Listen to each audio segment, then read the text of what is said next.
All right, we are live. So thanks for coming today to our QC Rock Academy Live Q&A. This is our 10th one we've done so far, and it's been going great, and we're really excited today. This is actually the first person we ever did a Skype Q&A with about 7 years ago. So I reached back out to him today or last week to see if he could come on today and hang out with us and take some questions. So I'm going to welcome, for all you Kiss fans that know him from back in the mainly the non-makeup years, we have Mr. Bruce Kulick. Non-makeup years. Yeah. Yes. Hello. Hi, Greg, and hi, everybody. Yeah. Will we hear some of the students? How does that, No, everybody that will be, if anybody has questions, they're watching Yep. on our Facebook page as people are joining us now. Oh, okay. You got it. They will post in questions, and Sure. I have that up the side, so I'll toss the question up on the screen Okay. when people are ready to ask you some questions. Yeah. Well, let me give everyone a little backdrop. You're right. I asked you before our broadcast went live when we met because I thought it was really interesting that first time you reached out to me, and I have a little affection for the Quad area. My wife Lisa is Iowa, and her parents always moved around and been everywhere around there. And her mom's still in Iowa, of course, and some other family, the sister who we keep in touch with a lot, especially since the pandemic, of course. But Iowa's great for rock and roll, and I remember enjoying doing yours. I think I even recommended people like Rudy Sarzo and other people for you to look at having to do this kind of a online thing. So you were way ahead of the curve 7 years ago. Think about it. And here we are, where entire universities and schools and everybody and corporate people all have to rely right now because of the social distancing on online education in a sense. Yeah. So period. Yeah, and you were extremely accessible and very accommodating with anything we asked you, and I do say no to some people, Greg. That's one of my lessons in life. Sometimes you do need to say no. Okay. Of course. And sometimes saying nothing is better than saying a bad thing. You know what I mean? So exactly. Anyway, I do have an affection for young people who want to learn music. It meant so much for me growing up. It still does, of course. Yeah. I'm certainly considered. I could be on Social Security if I could be so honest. I'm not yet, but I could be. Okay, Medicare, that whole thing. But music keeps me young. I certainly don't act like someone who is 66. Okay, and look at Paul McCartney and Mick Jagger and a lot of the other big stars, including Gene and Paul and some of the guys in Grand Funk. They're all older, but carrying on like kids because music is just a fun thing to do, and the more you can continue your career, it's very rewarding. I saw the Stones last summer at Soldier Field in Chicago, and Mick had just had his heart surgery like 6 weeks previous. Wow. He still probably logged 10 miles on that stage. Yeah. No, he's a healthy guy, but even though I know he always trained and kept in shape, when you get to a certain age, there's always pre-existing conditions that come up later in life that you can't really just control with exercise and diet. So, but he's fine, even though I don't remember all the details of his heart surgery or anything. But he's fine, and I know that they had a big tour plan too. And now that's so. Anyway. So your Facebook people are just shy. They don't want to say anything. They're just like, we got people joining us. So if you have anything to ask Bruce, I could keep hyping myself, but I'm talking about me. I want to help some of your faithful. I did promote a little bit. I did put it up on Facebook, my story or something, because I know it's going to be done today. So I'm still learning that piece of social media. I'm real good with my official page and my personal page, Twitter, Instagram. I'm still learning, and it's kind of funny. Recently, I met a real big Kiss fan whose profession is actually internet marketing, right? So he says, like, I got ideas for you, and I said, like, I'll listen. You know what I mean? I'll implement. I can learn. You can always improve in life. You know what I mean? So here I am, thinking, well, I'm doing a good job. I'm getting the word out there. I have very good, respectable numbers for someone like myself and my career. My Facebook's got 165,000 people following the official page. Those are good numbers, But show me something. Sure, I want to increase it. You know what I mean? Yeah. I want to grow. So he's going to help me, and I really do like this whole pandemic situation and not having those gigs to travel to, and other people not having their regular lives normal. And a lot of them have to work from home, or they're out of work, sadly, of course. And that's one of the tragedies of this.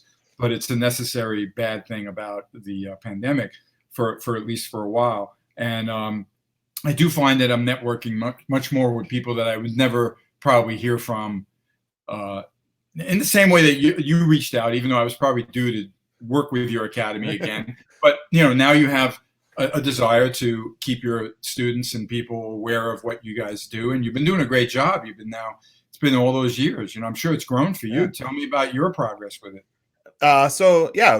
Back in December was the 8th year of the school. Okay. So right now, before this whole pandemic started, we were sitting at about 350 students a week. Right. So back when I talked to you in 2013, we probably had 75 students. All right. So that's a nice growth. Good so for you. The school has grown extremely well. Good. Thank you. Happy to hear that. Yeah. And I love it that I reached out to you. You hooked me up with Rudy. Was cool to do it, and because he did it, Carmine Apiece did it, and then so it just kept on growing over and over and over. And and then I've had the chance to meet you a couple times when you played here and sure, the Quad Cities a couple years ago. You were cool enough to take care of me and my wife for tickets. So no, always my pleasure. And I'm always keeping an eye on the Iowa dates because Elisa's family they're my wife. But a few of them I know got postponed or rained out, and with terrible storms and things. But it's a good state for rock and roll, and I'm sure there's many students there that just love playing music, and it's a healthy thing. Right now, I do hope that the younger people, are taking that opportunity to take advantage of that they can't do a lot of the other things, the big, go out to the movies or hang out with everybody and just run to the mall and,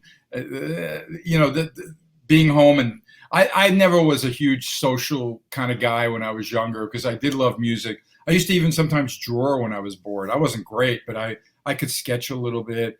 But I did always love listening to music, playing my guitar, which I'm very grateful, of course, turned into a career for me. It is hard, but I also applied a lot of my own personal work ethic, which is, I'm always, I don't care if you work at the local Taco Bell and you're, making burritos or, whatever. I want you to be, I kind of care about what you do and be proud of what you're doing, because you are providing a service, even if it doesn't seem as exciting or as important as a performer on stage. But really, that's the goal of a performer is to entertain, and there's a lot of pressure with that too. I get nervous, and I want to do the best job. I hope to see the right reaction from the crowd, and I know the majority of all the Grand Funk gigs go over really great, even though it's different from a Kiss concert where everybody's like a rabbit. You know what I mean? Exactly. Which is kind of funny, but the result is still the same. Me playing from my heart and sharing my talent, and them enjoying it and having a good time, So I really hope, obviously it's so tragic that the pandemic, probably one of the last things that could get back to normal, maybe sporting type things and then live concerts, but this is always here for us to communicate and talk to people, So I was talking with David Ellefson last week, another friend of mine. Yep. And he's like, the whole deal with concerts is to fill as many people as you can into a building on top of each other, which is totally against what should be happening right now. So he's like, man, who knows when anything's ever going to happen again? I know, and that's why it's been really quiet from Live Nation and all the promoters, and everybody's just trying to assess. Look, this is unprecedented. I never thought I'd see it in my lifetime. Yeah. I kind of, if someone would have said what would come first, a war or a pandemic, first of all, I don't know enough about a pandemic, or someone explained it to me. I go like, well, that could happen, but you know what I mean? But then I think the only thing that I might have chose the pandemic could have happened before if someone posed that question. It's just because, if there was a war, it could be like the whole planet would go up in smoke. Okay. Yeah. And I think a lot of the people who would love to have a war, I think they're aware of that. You know what I mean? That, if we were attacked a certain way, we would retaliate and destroy that, the nation would be gone. You know what I mean? Yeah. It would be gone. And then the ally of that nation that's kind of big and powerful, they're going to hit us again. You know what I mean? And then if we get into that, like those movies.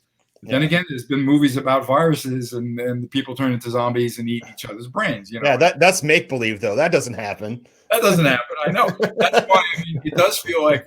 But it kind of does. Yeah, I do feel like we're in some bad sci-fi movie. On one hand, I also feel like we're in a bad Saturday Night Live skit sometimes. When you watch the arguments, I mean, the mayor of Las Vegas just came on. Oh, got a lot of press. I saw that. And I love Las Vegas. I love living here. But and I don't think she meant to come off very not sensible. But and it is really important for everybody to get to work. But then you have to back that up with, well, how could you as the mayor help make that happen safely? And then she just kind of said, well, that's not my job, but we have to do it. You know what I mean? Okay. I'd love to see everybody. You think I like not being able to go to my favorite restaurant comfortably, not being able to, and everything is nuts and upside down, but when I play my music, I feel like me. When I'm sharing much more, as you've probably seen online on my Facebook and everything. Yeah. And that's because I get a reward from the fans reacting and then me doing something that is natural for me. And that's why it is important for everybody to look for the silver linings of this terrible situation and do things that they can do safely that work. Some of my neighbors are very social. They love getting together. I'm in a lovely area. And they invited everybody last week, we're going to be outside at cocktails, 6 feet apart, of course, everybody can be. And the whole driveway was filled like a big circle with some, the proper distance between the couples. But it was pretty weird. And I had a hard day that it was actually last Friday. I had a lot of guitar lessons. I think I mentioned earlier, I am offering guitar lessons through this Meat Hook app, it's called. And I was shocked. A lot of people booked me. I was just crazy busy. But that need for people to be social and that need for, it's just so tragic. It's kind of crazy, really sad. Yeah. Oh, thanks for the look at you. Yeah, I got all kinds of cool graphics going to flash up here today. All right. So, well, let's take our first question. So, Kai, he's actually a parent of one of our students. Okay. Big Kiss fan. It was the first concert. You were part of the band then, as it was for me. I saw you on the Revenge tour. Okay. So, right. What was it like working with Gene and Paul, and do you still do any projects with them? Yep. Well, first of all, thank you, of course, for remembering your first concert with Kiss was part, my era. Okay. And I hear that a lot, and it's kind of funny that my era has a certain affection from many, many, many fans. And it isn't, the songs from my era aren't very, very much highlighted on the current Kiss shows. Okay. Yeah.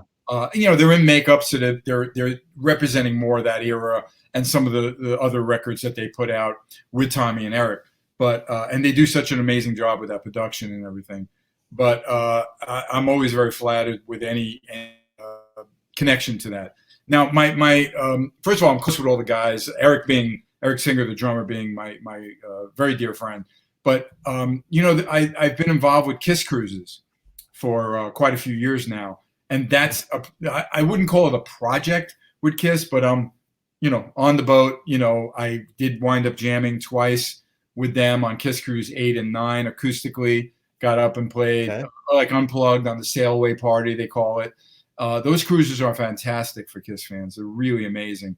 I mean, what better audience than 2,500 rabid Kiss fans taking vacation with Kiss on the boat, with performances from Kiss, and then, of course, Kiss-related things, like myself. I have a terrific band.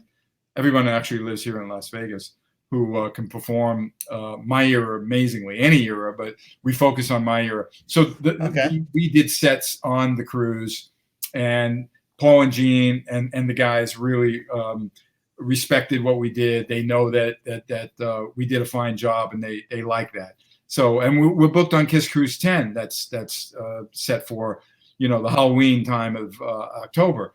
And we'll see what happens, of course. But the point is, that's a great connection for me with Kiss, and we'll see at the last gig, whenever that happens. Who knows if maybe they can move it ahead because they're missing out on so many dates now, Yeah. But I know that they've expressed interest in having former members come up and perform with them. So there'll be that connection too. Cool. Yeah. That End of the Road tour is a ridiculously huge production.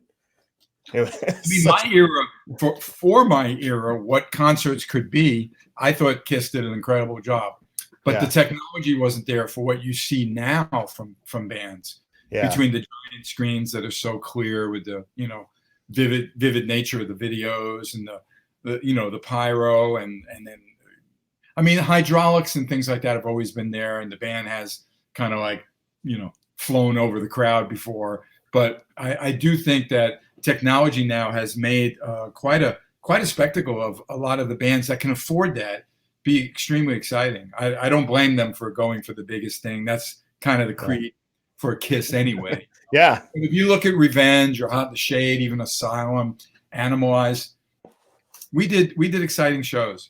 I can't complain. The one thing I do miss about this End of the Road tour, and they don't really do it much anymore, is just having the giant lit up Kiss logo behind the stage. Yeah. The Asylum tour, I think, had the biggest Kiss sign. Okay. It was a big deal about, I know some fans study those specs, but that's what I think I've heard. Okay. Yeah. All right. Let's take another question. This one's from Izzy. She's one of our bass students. Yay. Give some love for bass players. There you go. So what was your first guitar? Well, my very first, ironically, I mean, she's a bass player. She's going to like this. Well, I did borrow my brother's acoustic to learn some chords. He had an electric I used to fool around with a little bit, nice Epiphone Riviera. But the first electric instrument I bought and then was able to perform and actually do a gig, even though I think I did something in like high school show and tell with an electric guitar. But I bought an EB3 bass, which is like your SG Gibson bass. Okay. I was a big fan. Well, still am. I mean, Cream, Jack Bruce, one of my heroes. And I performed in groups playing bass. And then people would say to me, they'd hear me play some lead guitar and everything, and they'd say, you're better than that guitar player. Why don't you play guitar? So then I wound up buying a 1965 SG Special used at the Sam Ash or something in Queens, and Brooklyn probably then. And it was really nice. And then when I held on to it until I moved to California, and I sold it to a friend of mine in Queens.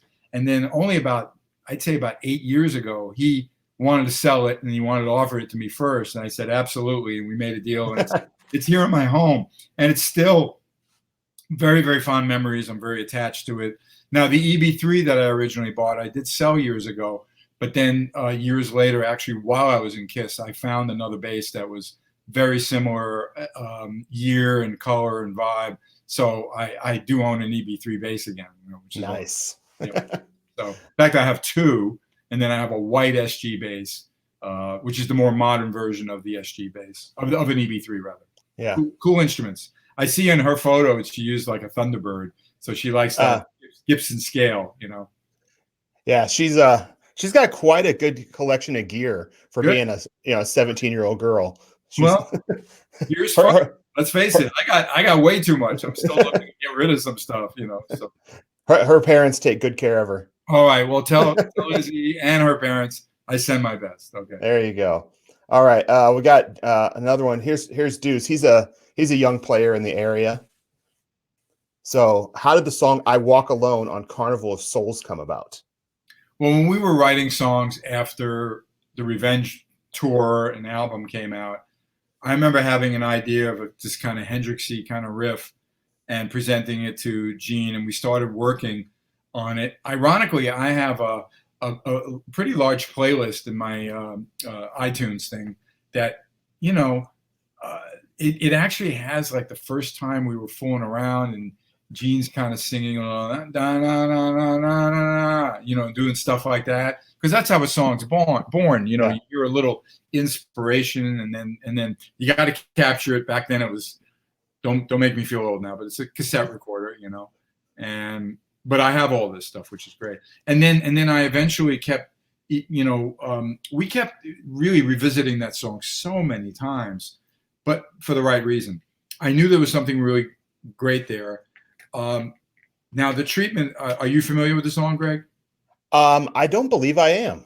All right. Well, it's the only song I sang. And it's the last song on Carnival of Souls, and you should Okay. give it a listen later, okay? I Because will. not only am I singing it, which I'm not talking about necessarily my voice or anything, but the production on it.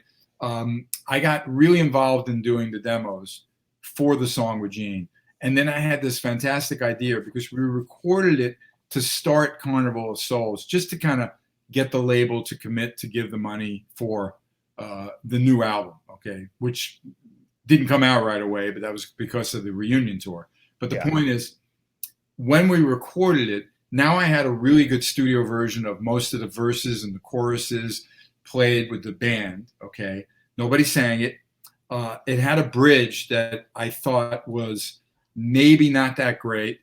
It was good, but it meandered a little bit, if you know what I mean. Okay. So I got creative with it. I took the bridge, and I was able to do this very cleverly. Even though I only had a cassette of it, I could then flip that section, transfer it off to, I had a multi-track. I think I was using an Akai 12 track then, which were popular. The tapes looked like VHS, but they weren't. Okay. But it was a machine that was still multi-track. You know, I could bust things, I could add effects, I could move things around.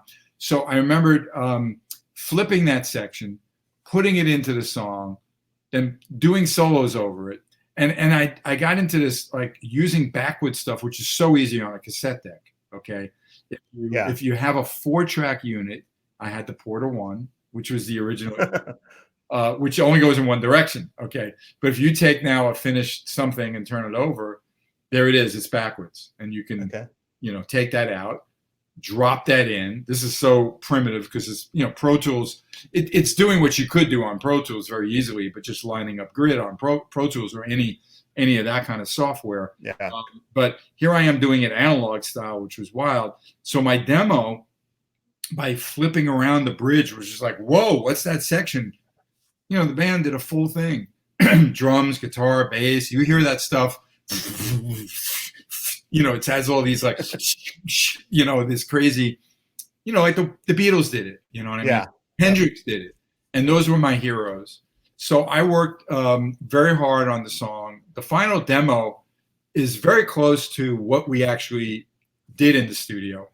By the time we recorded in 95, late 95, there were digital machines that we could do what I did, okay? In other words, perform it forward, take that section only and flip that part and put it in, and then go back to the studio on the master 24-track analog machines and carry on with the song, okay?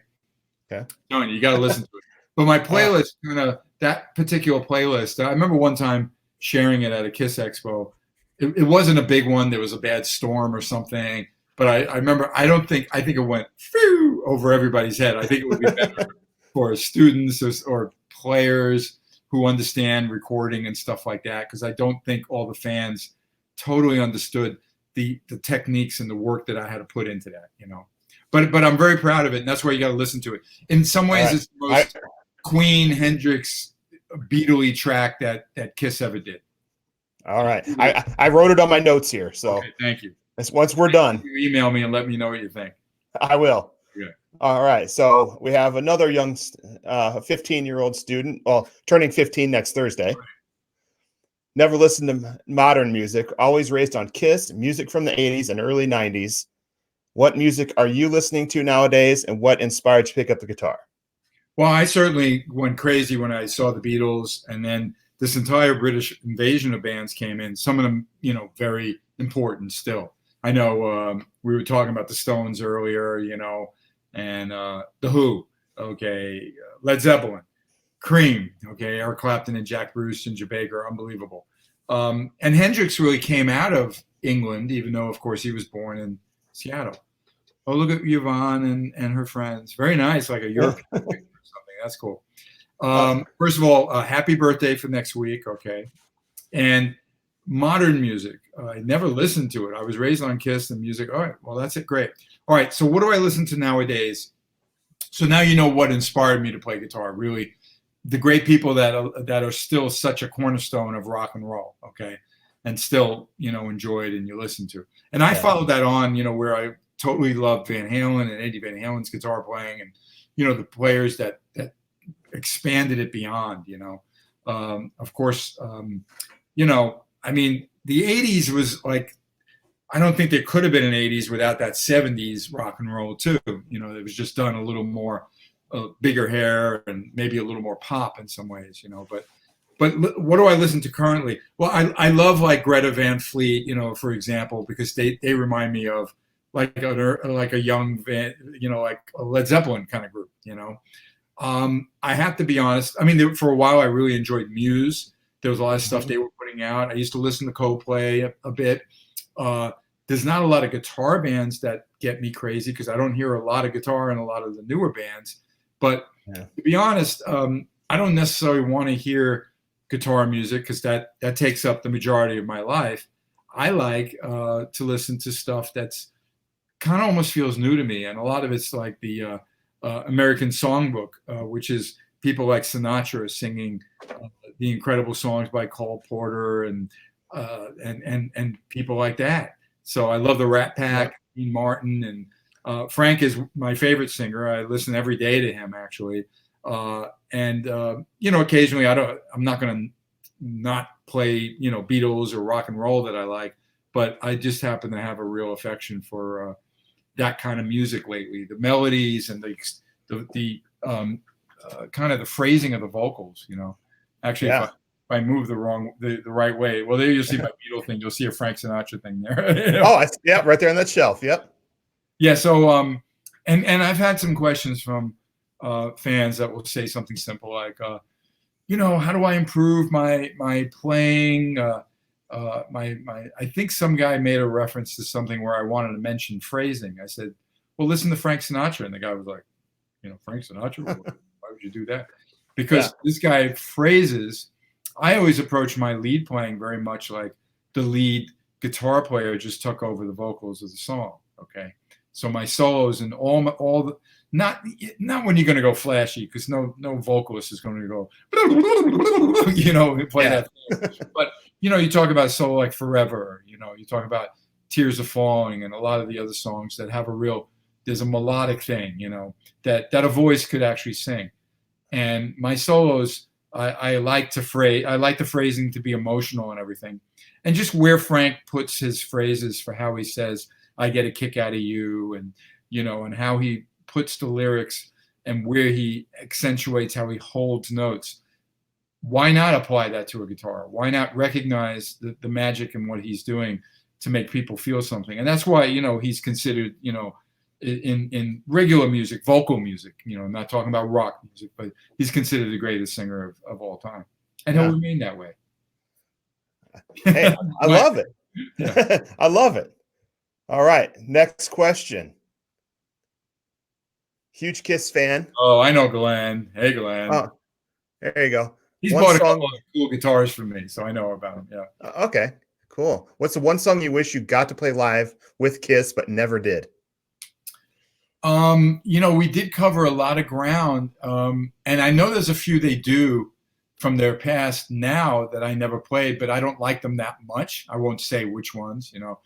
But the only way I'd rather answer that yesterday, Kiss Online actually shared it, the big Kiss site that has 1 billion people, you know, that follow them, shared a performance because it was an anniversary of Eric Singer joining the band in '92 for the Revenge tour, you know, as our new member.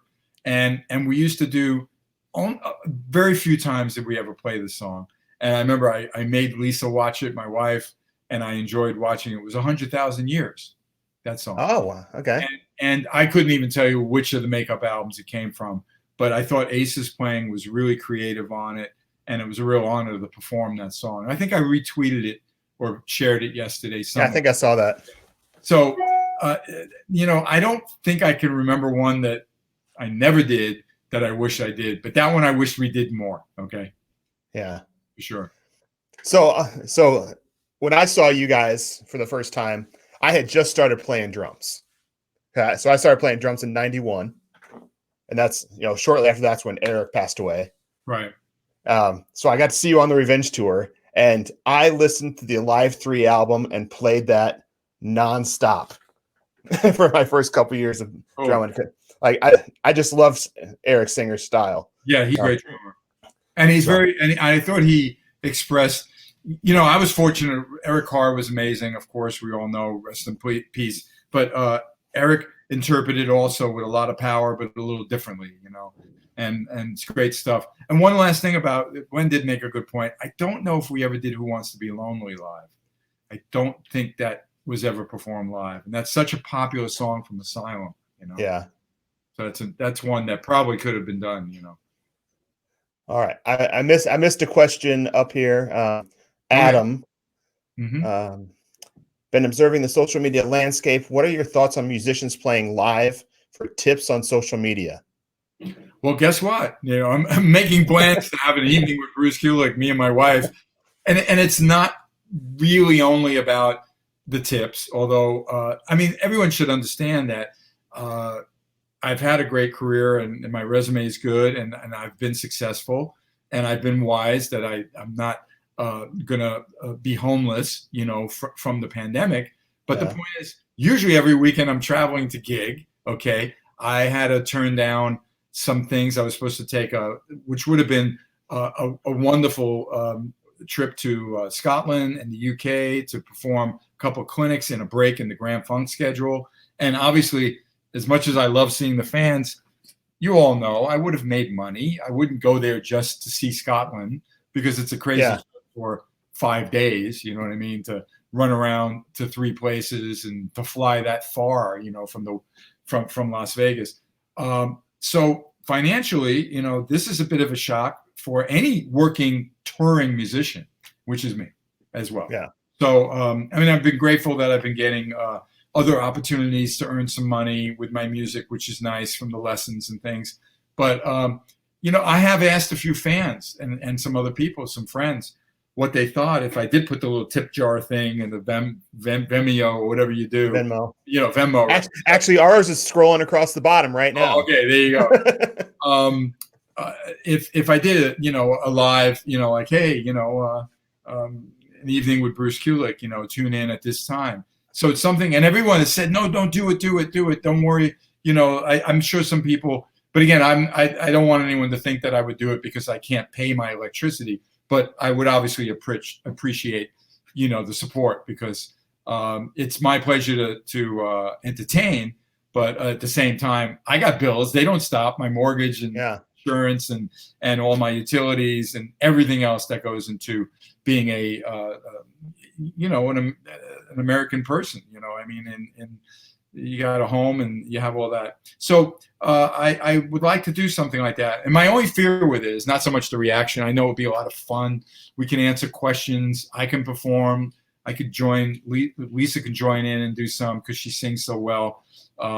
It's just that hopefully the internet works smoothly like this is, right? We're not having any glitches. We're doing well. So that's my only fear with it. Because I have some good friend musicians who have done some online things, and it's like, freezes, technical difficulties, and they log out for, oh my God. Now that would be such a bummer to me to see that happen, because I'm a perfectionist, so I want it all to work, and work well, So look on my social media for that, and thanks for that question. I appreciate it, and I guess them saying it means that they would welcome me doing it in the end. That's good. I think there's enough Kiss fans out there that would like to see what you got. Sure. Because I like you're talking about those isolated riff things that you've been showing. Mm-hmm. Deuce has another question about that, actually. Okay. Any chance fits like a glove? Okay. So he's asking if I would do an isolated riff on Fits Like a Glove. You Yeah. know that came from an album actually that I didn't actually record, but I know we used to do it on the Animalize tour, and I used to like that song a lot. At one point, I remember presenting it to my Vegas band that performed with me on the cruises, and we thought about doing it. So it could be something to look at. I mean, I got to be honest with you. I've been doing the ones that are most comfortable for me in the sense that I've performed them or I'm familiar with them, because what happens is then there's the learning curve. If anyone thinks I could just pick up a guitar and play a song from 35 years ago, you're crazy, okay? You know what I mean? I need time to figure it out, work it out. And there are some of the stuff I know everyone's begging for, like King of the Mountain, and the way I played that 35 years ago on Asylum, it's a challenge, you know what I mean? So I have to sometimes adapt things a bit and work on it. But I do have lots of, fresh new ideas. The next one I'm going to post, in fact, this afternoon, I'll give you guys the scoop, okay? I do have another one where I'm sitting up close just like this, playing along to a track. But I know a lot of people have been asking me about my, pedals and my, what amp am I using in the house and the guitars. So I mostly focus on this video that Lisa and I did yesterday on the actual pedal board that I'll use in the house or on the Kiss Cruise, and then the little amp that I like to use in the house, where of course live it's always a Marshall, a big amp, but I don't need that in my home to, in the sound. Everybody out there, you guys who play, it's in your hands much more than in the Slash Marshall or wah wah or you know what I mean, the signature model of something. Yeah. Tools are important, and all those guys who have signature gear out there, it's because they like that gear, okay? But it doesn't mean that you're going to sound like me or Slash if you use my gear. But the tools of the trade for a professional is always important. You don't want the guy that you hire to paint your house that he doesn't know what kind of paintbrush is going to stay on your exterior or something. That he knows what he's doing. He uses quality paint. So it's the same thing, and I enjoy sharing that as well. And there's a lot of other content like that I want to do that's a little different. I'd love to talk about some of the collectible things I have in the home from my Kiss years. Every month I talk about a Kiss guitar of the month, so the one's coming up in May. But like I have a lot of gold and platinum records and awards. I'd like to have Lisa film me, talking about this and what I felt about it. It really, I mean, I got to be prepared that this can go on long enough that I need to keep entertaining everybody. So I'm trying to think of a lot of ways to entertain. Yeah. So speaking of amps and what to get, Yvonne has another question because she's a guitarist, trying to find her own sound. Her dad is offering to buy her first pedal. I only play through a Marshall amp right now. What pedal would you recommend for an intermediate player? I love your sound on King of Hearts off Hot in the Shade. What did you use on that? Well, Yvonne, there she is with that beautiful European church or something. I think that might be Cinderella's castle. I'm not sure what's behind it. Oh, you're right. It could be. Look at me. I'm Europe, and it's actually Disneyland or something. Or it might be a European castle. You'll find out. Anyway, look, I don't know exactly what I used on King of Hearts, though I was sure I was using some of the 900 series Marshalls during Hot in the Shade for sure. And they have a lot of flexibility with gain and stuff, where some of the older amps didn't. But the earliest Marshall amps that I used with Kiss, by the way, were all modified. So in many ways, they were closer to a 900 amp. I mean, my go-to pedal to color the sound, which I could use on either channel if it's a dual channel amp, would be a Boss SD1, like these guys, super overdrive, okay? Because they're musical enough, you can tailor the tone a bit. And anytime I kick into a solo, you're going to probably hear this pedal is involved, okay? Or one similar to that. Now, there's many other brands that are out there. This is actually like a funky vintage one, my #1, made in Japan. But a lot of them are very similar. There's other great companies that make overdrives. And again, it's not a fuzz pedal. It's a type of distortion pedal, but it's really an overdrive. So it just pushes the amp a little more in a nice way to take you over the top. But my other pedal that I really love, and I don't have it like right handy to show you, but I love the Boss like a DM2, a slight analog delay, because it's always really nice to have a little breath. You know what I mean? Where the guitar has an ambience, and obviously it's really good when it can have a trail. You know, and that's what a delay will give you. You know, I love wahs and stuff. And I don't love the multi pedals. Okay, so I wish my answer could be as simple as, well, one pedal. You know, that has to be up to you, because like the pedal thing, and you should tune in and check my Facebook later, where you'll see I only have really 5 pedals there. Don't count the tuner, okay, because that doesn't matter. 4 pedals on that board, okay, chorus, delay, wah, and distortion. But how you use them together also helps, and I explain that. I show them in order, but and I also do it analog style, not the one to plug a pedal into the line out of your amp or make a loop or do any of that. Okay. Okay. So experiment. Go to your local shop. No, you can't go anywhere right now. Yeah, don't go anywhere. Get the SD1. You'll be happy. There you go. All right. So we have a few minutes before you got to get rolling. Yep. So I got a busy day. You got a busy day. I do. I actually do. I'm more busy now than ever. That's the silver lining, although a lot of it's like, oh my God. Because I got to learn a lot of new things now. You know what I mean? Well, I don't want to bother. I've been doing it. I learned how to do this live stream thing. Well, there you go. And the online lessons. Yep. And I got to do the same. And you want your lighting reasonable. You want your audio to sound good. I have a new mic to use with my iPhone to see how that can go later. So it's crazy. So people know you were with Kiss from like 84 to 96. But since then, the one band that I love that you were in was the Union Band. Okay, thank you. Killer players. Cool. But your longest stint you've been doing now is with Grand Funk. Yes. And how long have you been doing that now? It's 20 years. We just all of a sudden the brakes went on top of March. You know, we did our last show was in Atlantic City, but we're in our 20th year. It's crazy. Wow. And last year was their 50th anniversary.